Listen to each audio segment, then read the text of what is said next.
கோடி பேர்களில் ஒருவன் அடியேன் தமிழன் நான் உங்கள் நண்பன். வணக்கம். இதான் நான் வேலை செய்கிற ஃபேக்ட்ரி.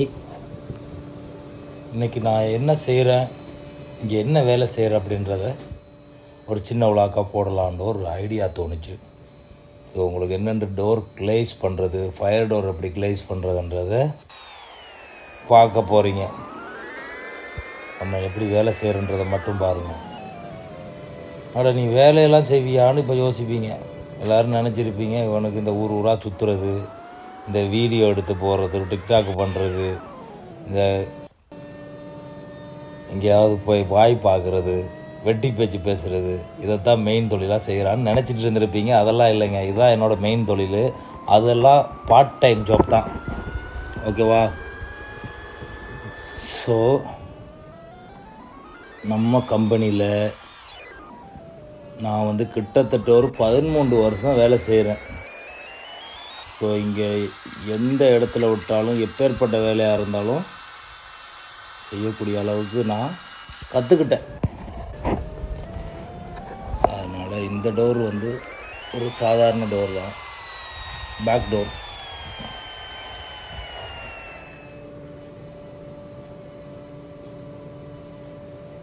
க்ளேஸ் பண்ணியாச்சு. என்ன பண்ணுறா போல் சிலிக்கான க்ளீன் பண்ணுறாராம், தூக்கி வச்சிட்டாரு, சொல்லி முடிஞ்சு. அவ்வளோதாங்க. டோர் க்ளோஸ் பண்ணி டோர் க்ளேஸ் பண்ணுறது இவ்வளோதான், பெரிய மேட்ரு இல்லை. இது ஃபயர் டோரு.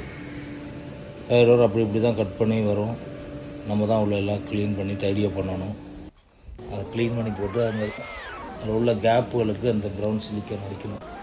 இது ஃபயர் சேஃபுக்காக அந்த வுட்டுக்கு வைப்பாங்க, வுட்டுக்கு வைக்கிற சிலிக்கான். அந்த சிலிக்கனை வச்சுட்டு இந்த டேப்பு, இதுவும் ஃபயர் சேஃப்டிக்கு உண்டான டேப்பு. ஃபயர் வரும்போது அது கொஞ்சம் விரிவடைஞ்சு அந்த ஃபயர் வராமல், அந்த கேப் வராமல் அதை ஃபில் பண்ணுவோம் அந்த டேப்பு. அதுக்காக அந்த சேஃப்டிக்கு அந்த டேப்லாம் போட்டு இது பண்ணுவோம். ஃபயர் டோர் கொஞ்சம் க்ளேஸ் பண்ணுறது கொஞ்சம் லேட் ஆகும். பெரிய கஷ்டம் ஒன்றும் இல்லை, கற்றுக்கிட்டால் எதுவுமே கஷ்டம் இல்லை. ஸோ இது இந்த கிளாம்பு இது 4 பக்கமும் நம்ம போட்டு கிளாஸை ரெடி பண்ணுறோம். கிளாஸுக்கும் ஃபயர் டோருக்குன்னு தனியாக ஸ்பெஷல் கிளாஸ் இருக்குது. அந்த கிளாஸ் எடுத்து நாங்கள் ஃபிக்ஸ் பண்ணி போட்டோம்டா ஃபயர் டோர் கிளாஸு முடிஞ்சு போகணுங்க. இதில் ஒன்றும் பெரிய ராஜதந்திரம் அது ஒன்றும் இல்லை. என்ன, ஃபயர் டோர் ரொம்ப ஹெவியாக இருக்கும். ஒரு 75 100 கிலோ மேலேயே இருக்கும் ஃபயர் டோரு.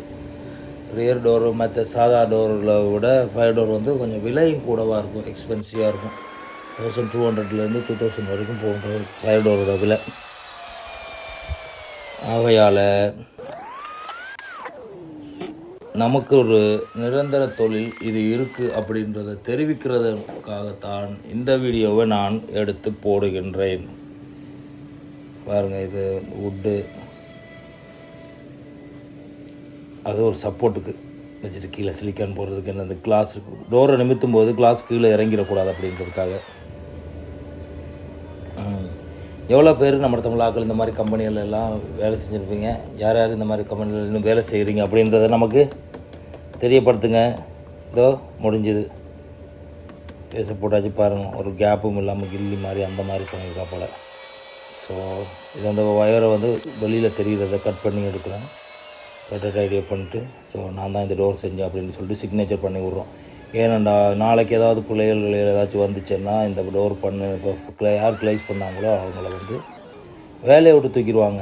அவ்வளோ ரெஸ்பான்சிபிலிட்டி. அதனால அது சைன் வைக்கிறது, நம்மளுடைய ஜாப் நம்பர்லாம் போட்டு. ஸோ இப்போ அடுத்த டோர் சேர்த்துறீங்க வழக்கம் போல். இவ்வளோ தான் ஃபயர் டோருக்கு உண்டான விதிமுறைகள். அப்புறம் நம்ம கம்பெனியில் இது மட்டும் இல்லைங்க, ஒரு பக்கம் பார்த்தா மிஷின் கட் பண்ணி ஏகப்பட்ட செக்ஷன்கள் இருக்குது. அப்படியே நான் இப்போ க்ளேஸ் பண்ணி வச்ச டோரு அந்த பக்கம் போகும். வேறு ஒருத்தர் எடுத்து அதுக்கு லாக் போட்டுருந்தா லாக் போட்டுவாங்க, லெட்டர் பிளேட் போடுறதுனா லெட்டர் பிளேட் போடுவாங்க, நம்பர் போடுறது, அப்படி இப்படின்னு ஒரு செக்ஷனில் இருப்பாங்க. நன்றி, வணக்கம் காய்ஸ். அடுத்த விழாக்கில் சந்திப்போம்.